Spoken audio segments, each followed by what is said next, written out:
Hey everyone, welcome to my channel. My name is Coelho. Today we're going to be discussing Chapter 50 from Dragon Ball Super. Let's get into it. Alright, so in Chapter 50, we get to go back and see the aftermath of the Galactic Prison and what Moro did to get out of that prison.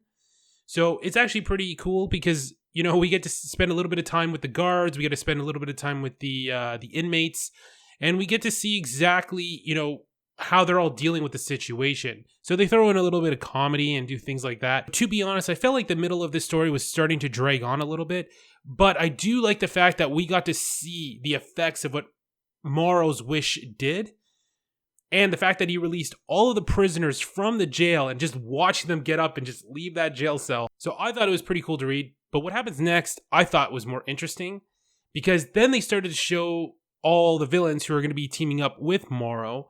And for the most part, they kind of just look like fodder. But obviously, there's going to be more to them than we know. So I don't know if anybody notices, there's this little character, but he looks just like the character from Sandland. And this character's name, I believe it was Beelzebub, or pronounced something like that. But obviously, there's differences, but I feel like that's where they got the inspiration for this little guy.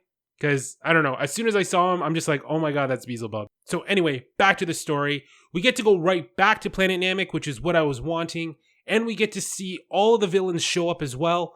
And we get to also see Goku and Vegeta start fighting them, right? Now, Moro gives them some of their power, but there's still no match for them. But I thought this was weird because right away I'm like, okay, well, Moro's just going to simply absorb their energy and take it. And yet Goku and Vegeta just fall into the trap and just immediately start fighting. And sure enough, Moro takes all of his energy. So anyway, I thought that was a little weird. But then Mira shows up. He comes in, saves Goku and Vegeta's butt again. And they got to make their escape. They're retreating. So the part of the story that immediately caught me, and I'm sure caught everybody else, was Vegeta going to planet Yadrat. What's he going to do there? What's he going to learn? He obviously wants to learn something that's going to help him against Moro. But is it going to be instant transmission? I don't think that's going to be the case because Goku already can do that. And we saw the effects, and it's a great ability to get away from Moro, but on the offense, it doesn't seem to be helping him at all.